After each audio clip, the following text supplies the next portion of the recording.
Welcome back to Deconstructive Criticism. My name is Aron Flam. Last we spoke to Annika Hernroth-Rothstein. She was heading to the border between Colombia and Venezuela. On the way there, she was held by colectivos, that is pro-Maduro militia. In this episode, we talk about what happened to her and what is going on in Venezuela at the moment. Her texts have been published by, among others, the National Review and Wall Street Journal. Her contacts can be found in the description of this episode on www.aronflam.com. If you want to hear more of Annika's reporting, please support her work. And now, Annika, enjoy. Welcome back to Deconstructive Criticism, Annika Hernroth-Rothstein. It's been a few days since we spoke last. You look a bit tired, but lovely. Yeah, you should never tell a woman she looks tired, especially after being kidnapped by colectivos. But okay, yeah, no, I am a little bit tired. Okay, so last we spoke, I think, was Wednesday or Thursday, and you were heading back to Venezuela because the border between Venezuela and Colombia. So please tell me what happened. You flew back to Caracas? I flew back to Caracas, and the plan was, because I couldn't get into Cucuta, which is on the Colombian side, the plan was to land in Caracas and then do a 14-hour drive to the Colombian border overnight. And this is, just for context, one of the most dangerous places in the world to be, and especially at night, because it's no man's land, and there are kidnappings and just random murders across this road. But it was the only way to get there, so I had hired two people, a driver and a security guy that was new to me, and they picked me up at the airport, and we went, like, straight away. So I got into the car, and you know, it was all good for a long time, for like a good 12 hours. And then we get into a place called Táchira, which is the state closest to the border. And of course, the activity there is the most intense. All across the way, there were a lot of checkpoints, a lot of military presence, a lot of police presence, but that's a different thing than these colectivos and like the guerrilla that is paid for by Maduro and the government, because the guerrilla is basically, before these things happen, they release hundreds of people from prison under the condition that they fight for Maduro. So these are criminals who are given weapons and food, and then their job is to intimidate and kill journalists and opposition, etc. So they had a big colectivo presence in Táchira state. So once I get there, we see that all the roads, we're getting closer and closer and closer to the border, and all the roads to the border, the normal roads, are guarded by military. So my security guy says, what should we do? And of course, I'm like in like mission mode. So I said, there's always an option in Venezuela, which is true. There's always one option. You just got to find that option and throw money at it. So I said, either you find me a person with a motorcycle and he brings me on my own to the border, and then you'll find me, you know, or we find a different way. And they didn't want to bring me, obviously, on a motorcycle alone with someone I didn't know who could be a colectivo. So they said, we'll find a way.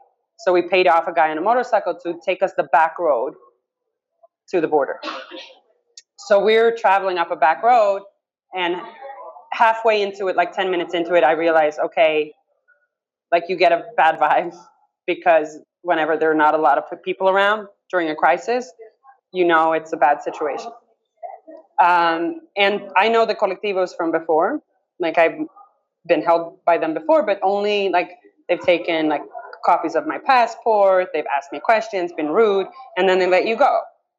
But I know the look of them. They show up on motorcycles, they have their faces covered, and they're armed. So the first thing that happens is I see one colectivo, and I lock eyes with him outside my window. I'm in the back seat, and I just have a second to tell the driver, I say, colectivos, and then boom.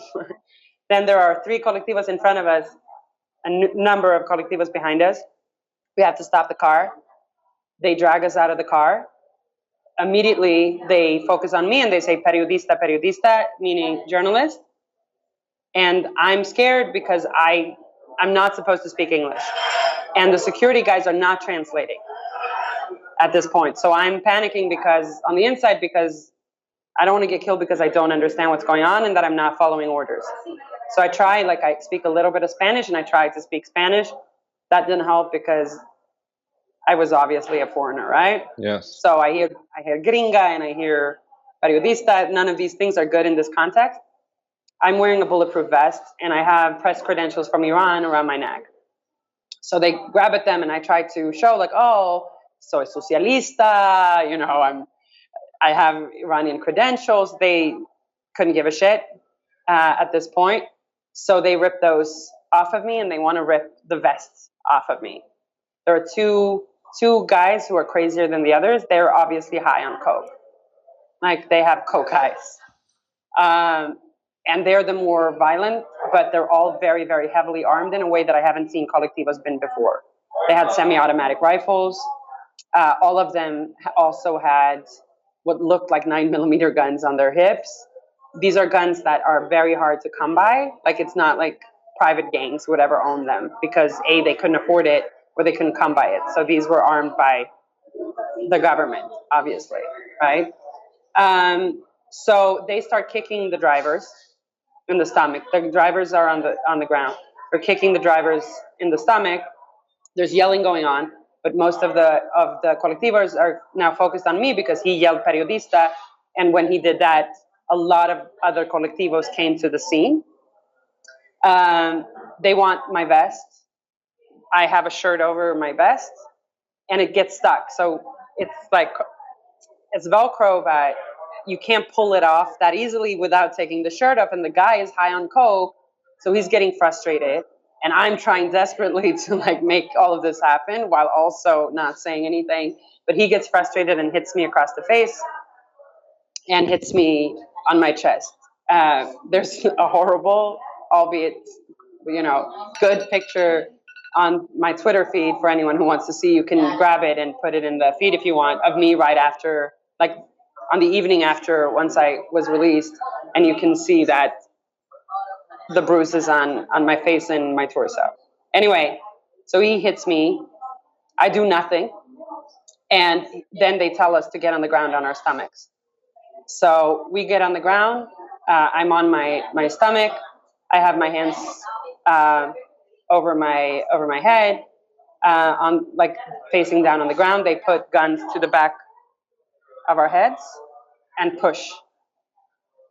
And I can hear yelling in between them. One of the guys is yelling directly at me, "You're ruining Venezuela. You're infiltrating Venezuela. You have come here to destroy us. What you're doing is illegal. You have contraband." While the gun is in the back of all of our heads, the guns are in the back of our heads, I can see, in the corner of my eye, all my belongings scattered on the ground. So because I came straight from the airport, all my shit is in the car. Or we have two cars. We have a follow car with a lot of fuel because you can't find fuel in Venezuela. Now, everything is closed, so you buy illegal fuel and you bring it with you. And then you siphon. It's a whole system for another day. Kind of ironic considering you're in one of the oil-richest countries in the world, but yeah. So many ironies in this, I can't even deal with it. But yeah, so they pull everything from the car. I have all my shit, clothes, computer, camera, everything you could think of, from toothpaste to underwear. Everything is there, and it's now all over the ground in this town called San Antonio del Táchira. And that's the town where this happened. And they're throwing it on the ground.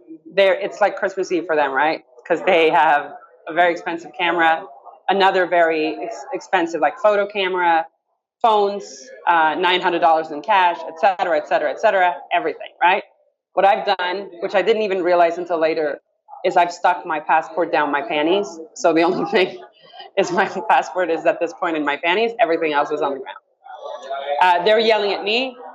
They're kicking the guys. There's a fight that breaks out between the two coked up guys and what I think is the leader of the group, because the coked up guys want to shoot me. And I can hear them say that they want to kill me. The leader is trying to hold off. So he's trying to hold off. The leader sits down, or who I think is the leader, crouches down next to me and says, tranquilo, tranquilo. Like he's telling me, like, calm down. And Why are you upset? Are you upset? No, it was no. I was just looking. I got some news, some information. I'm fine. So I'm at this point thinking, okay, we're going to be let go, and I'm calming down a little bit. But the problem is still that there are, I don't know, 15 people, 10 to 15 people that are all colectivos, and they're disagreeing within the group of what to do with us. But the leader says, tranquilo, tranquilo. So I'm thinking, okay, maybe they just want to rob us and we'll get out of here, like rob us and hurt us and we'll get out of here. I'm pulled up from the ground and I'm thinking it's been 20, 25 minutes. I'm thinking it's going to be okay because otherwise they would shoot us while we're on the ground because it's easier. But then there's like yelling. And I look to the side and they have pulled a piece of paper from the follow car. And they found a gun permit belonging to one of the drivers. This is bad news because there's no gun in the car, which means that they think we're hiding a gun. And I hear them saying, where's the gun? Where's the gun? Where's the gun? And boom, like everything changes rapidly because there's no more, how do I put it? There are no theatrics this time. Like there's no, like, you're ruining the country. We're doing this for the revolution, yada, yada, yada. There's none of that. Now they just push us to the ground again, guns to the back of the head. And they say nothing. And that's like, and I hear them like uncock the gun. So you hear that like click in the back of your head. And I'm like, this is it. Like, it's over. So, sorry.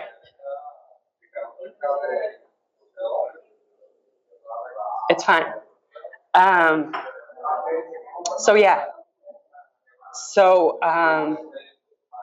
this goes on for, I have no idea, like 10 minutes, maybe, of infighting between the colectivos. And, sorry. That's fine. Take your time. Okay, thanks.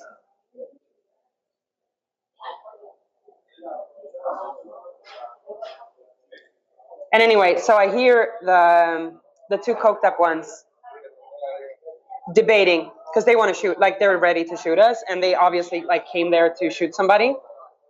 Like it's very clear that they just want to kill somebody, and it's not like, it doesn't feel like a political statement. Like they're just like just released from prison. They want to shoot somebody. They want somebody dead.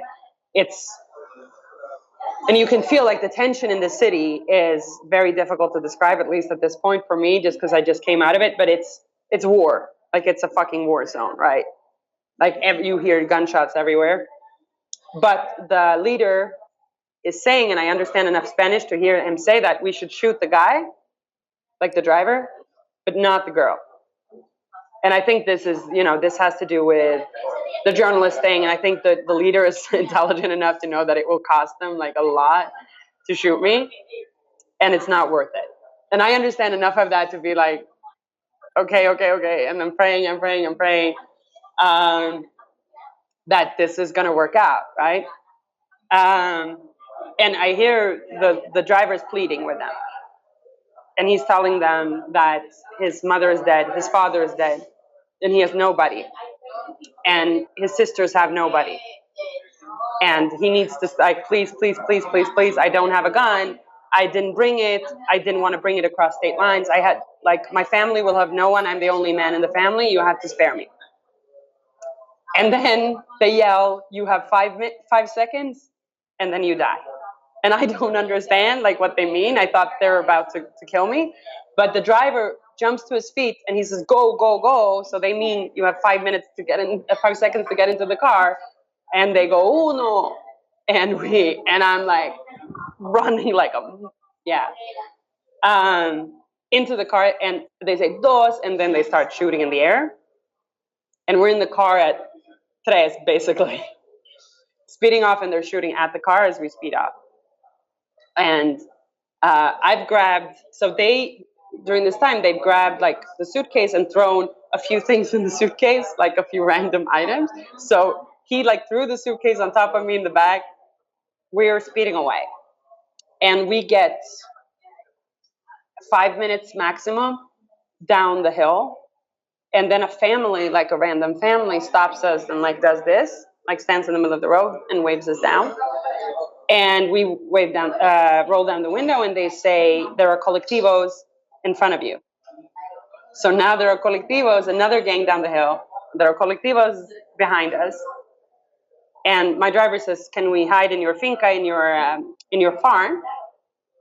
And they say, "Okay." So they open their farm, and we drive into a shed and hide the car there. And we sit there for 2 hours. Like sit there while there's gunfire on both ends. So, And yeah. and then So what? I'm just gonna say, yeah. And then in the shed are 2 journalists from the Washington Post and a fixer who's with them.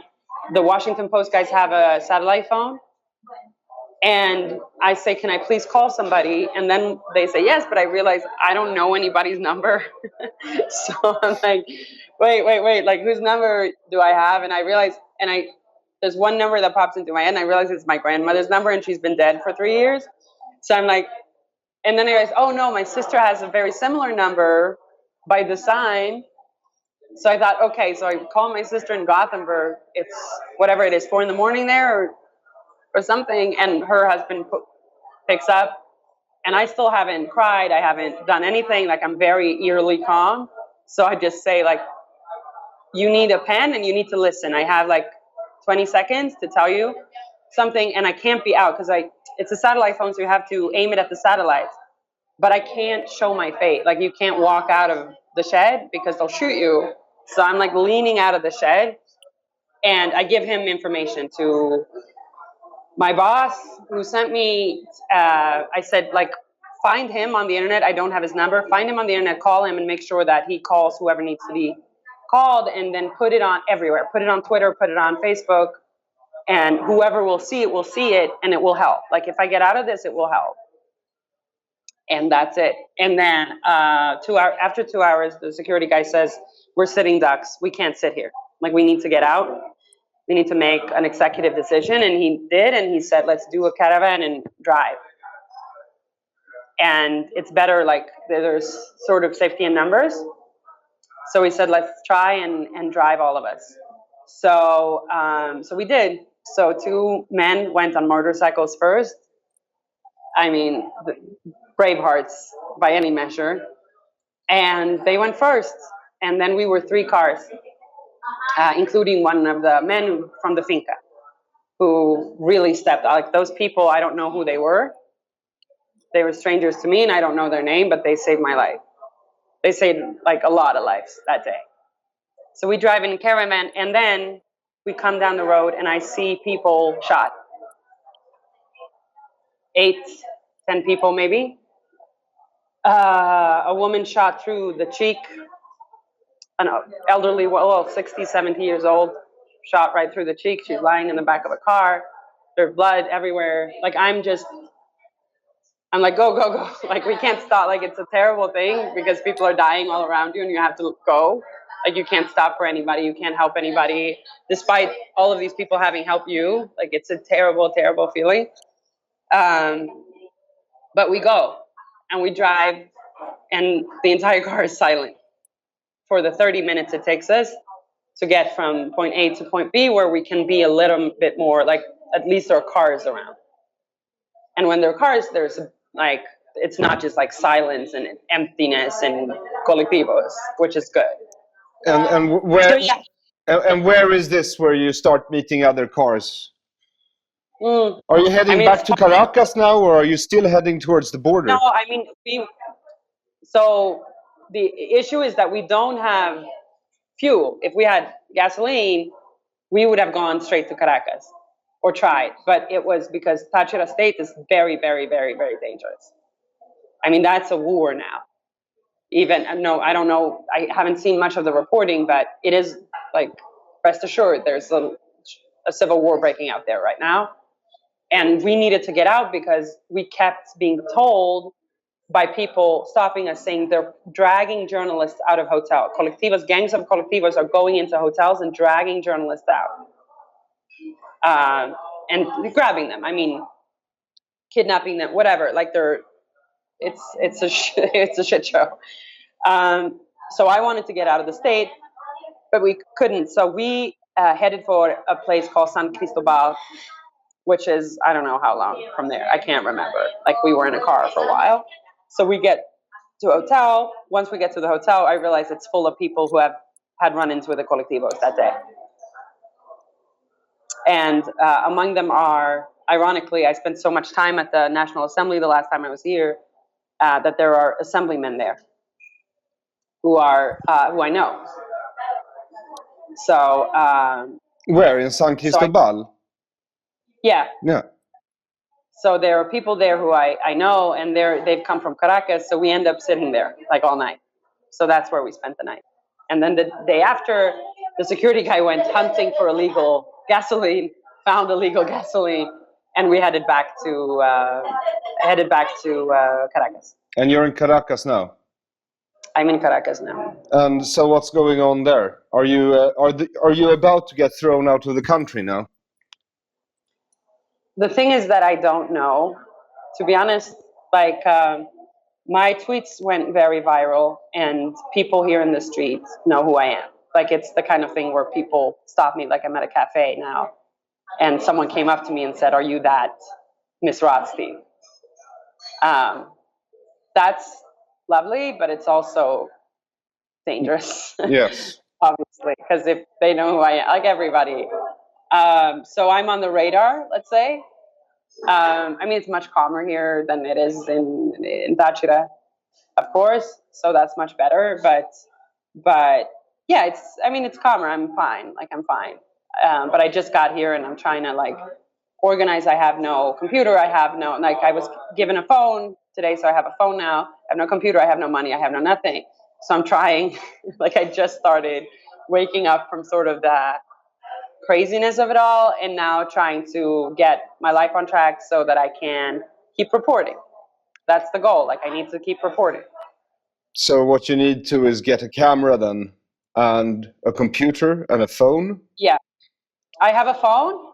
So the first step is I got a phone. Someone left me a phone at a hotel yesterday. I mean, this country, that's another story for another podcast, but this country, people step up. Like, this is the best place in the entire world. But you say in this state, what was it called again? Táchira.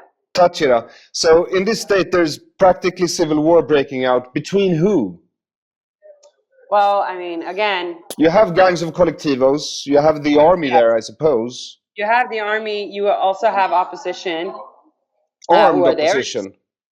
Yes, some of them. I mean, some of them are burning cars and doing, like, as with anything, when there's violence, everyone will show up. Like, everyone from, like, the political opposition, like the assembly people from yesterday, to people who want to burn cars. Like, this is what's going to happen. So all of the elements are there. But the issue is that the colectivos are so heavily armed now that they're killing people. Like, they've gone from intimidation and robbery and kidnapping to death squad. And it's very important that people know this. Like, 12 people got shot in the area where I was. Just the area where I was, in this tiny town in, like, the mountains of, like, near Colombia. So, you know, it's war down there now. Like, that's what's going on. And people are disappointed. Like, the opposition is a bit frazzled, obviously. Maduro is definitely not backing down. We have had 21 people who left the army. Like, I don't want to use the word deserted, but it's the only word I can think of. But it's like a very negative connotation to it. But who deserted on the spot. Like, so you have 21 army guys. No, 5 minutes. I said 5 minutes. Okay, I'm done. I'm just okay. I'm still okay. But Annika, so So, what is going to happen there now? Can you tell us anything? Because the situation is quite confused, and you have other people from Sweden appearing on television saying that no, there's nothing going on. This is just a propaganda war to make people in the outside of Venezuela used to the idea of a military intervention. okay, so I don't know. I mean, hearing that now, hearing that a week ago, I might have been able to say something eloquent. Now I kind of want to say fuck you and the horse you rode in on, but but I'm sure I could think of something else. Tell that to the gun up to the back of my head, or all of the other people who, like my friends and my colleagues here, who are being detained for, like, 8 of my friends were detained for 4 hours, like put up against the wall by a despot. I don't know what to tell people. Like, this is the reality of what it is here, and I come here with no political agenda. Like, I come here as a reporter doing old school reporting. Like, what do I see in front of me? I tell people. And this is what happened to me and to so many other people here. And I can tell you that, like, I tried to say it on Twitter because, of course, I tell my story and this was my experience and it was a highly traumatic one. But this happens to Venezuelans every day. 21 years of this. Like, the point is that this is not like, it's not like, oh, one Swedish, like this spoiled gringa who is like scared. I'm scared, obviously, but this happens to Venezuelans every day. And for example, like, I spoke to, because I know the culture, so I spoke to the people who I was with, like the Venezuelans, and I said, I need you to, like, if it's necessary to verify the story, can I take a picture? Can I do something? Like, once we got to the hotel, and they said, well, we'll verify, but you can't show our faces and definitely not our names because the secret police is going to come to us. You're protected. You're more protected because you're now, your name is out there. You're a journalist. People know who you are, but they can kill us on the spot. And they, like, showed me on a map these places in Caracas where they dump bodies. And they said, like, this is where we'll end up if we show our face. Like, we can't speak about this.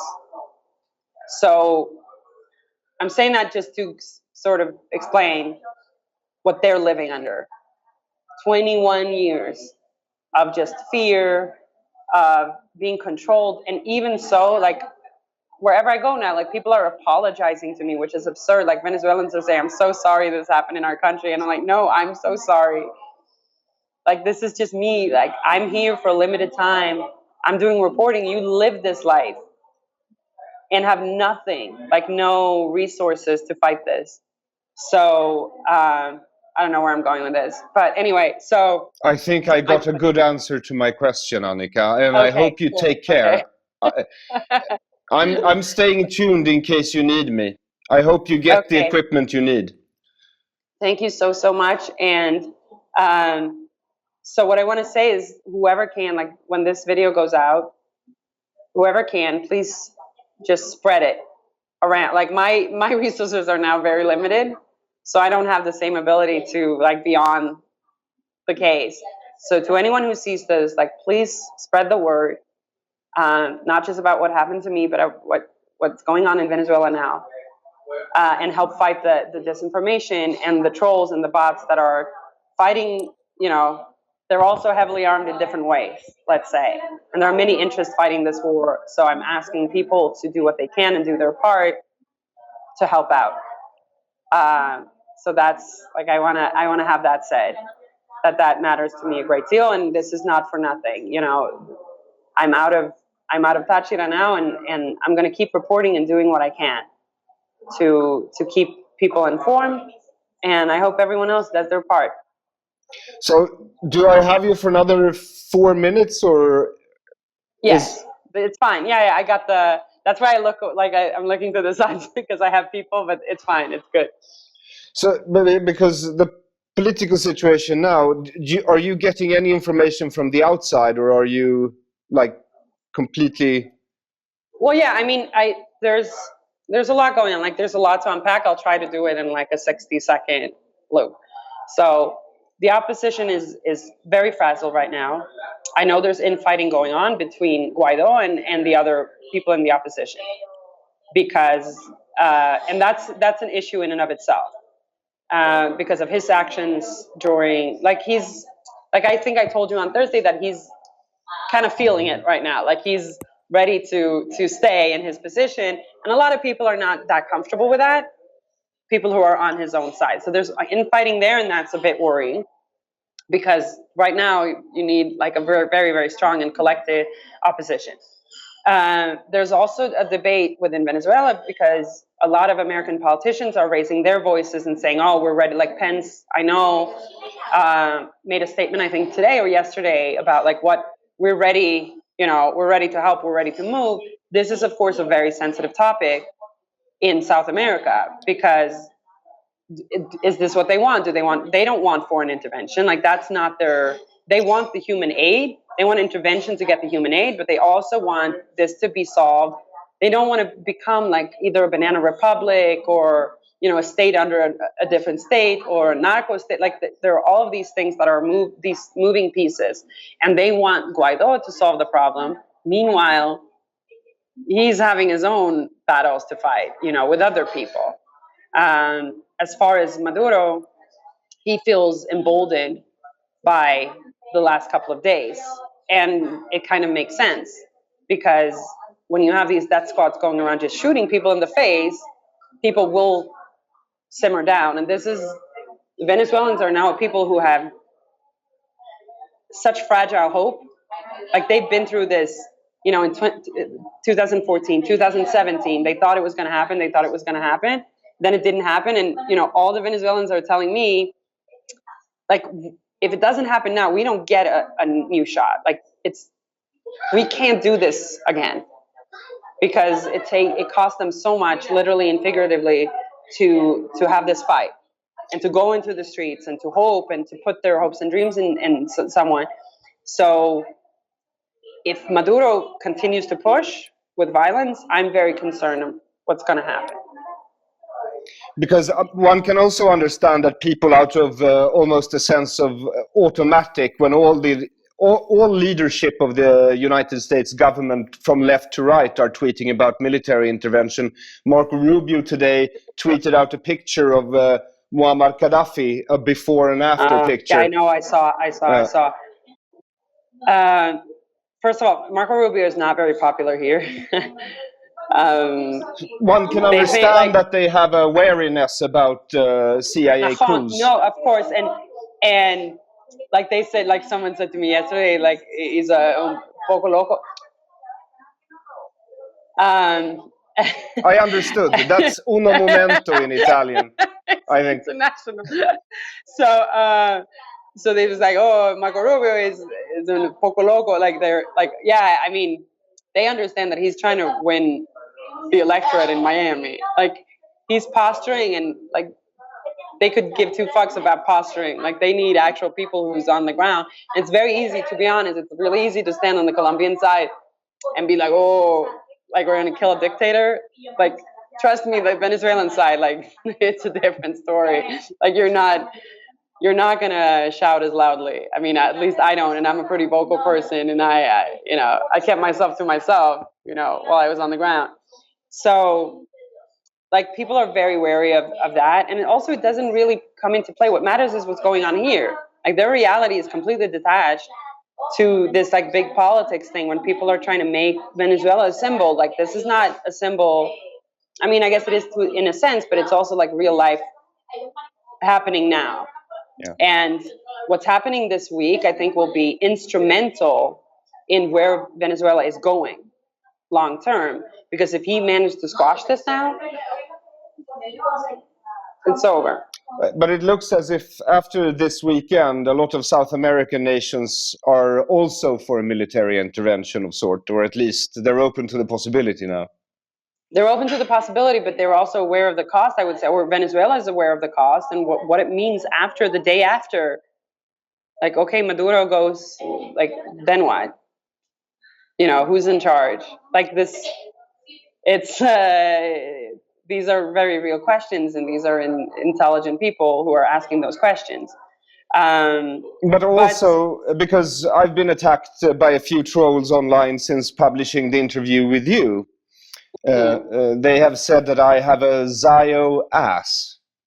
Oh, yeah. No, I get a lot of that as well. I think what they're referring to is my tuchus. Yeah, I was just gonna say. Well, they, and as we say, as we the Jews say, eat me.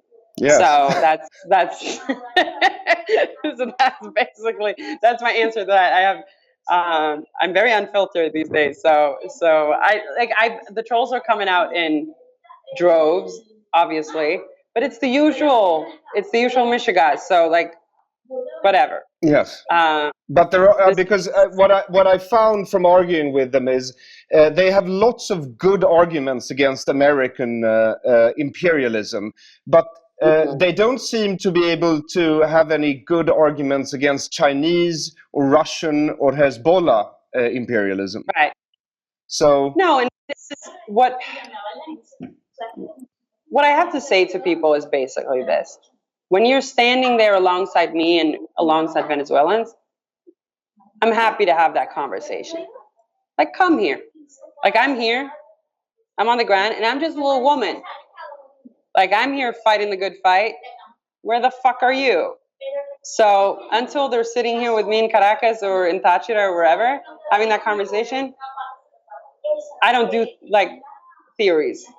Well, I'm quite comfortable in a very comfortable part of Stockholm, my dear, and I think I'll be staying here for the time being. Okay, well, you're welcome. Like, the coffee's good. Yes. I'm never bored, so I'm just saying it's a buyer's market as far as apartments go. So just have well, a as think the about Pet Shop Boys say, Annika, you were never being boring, so it's never boring around you. I want to thank you so much for tuning in again, and just so you know, I'm standby if you need me again. Thank you so much. I'm glad we got to catch up, and also thank you to everyone who keeps tweeting at me. Well, not everyone, but the people who say nice things and are supportive and want to help. Like when we get our heads straight, and I'm sure other people like ledarsidorna or whoever will like help me arrange something. Like, I appreciate the help. I can't answer everyone, mostly because I'm on like a very interesting sort of Chinese off-brand phone. So I'm trying to keep it to a minimum because my battery keeps dying. So, but I would reply if I could, and I will at some point. Thank you then from our woman in Venezuela. See, it works in English as well. And take care of your tuchus, Annika. Oh, I always do. All right. Saludos. Saludos.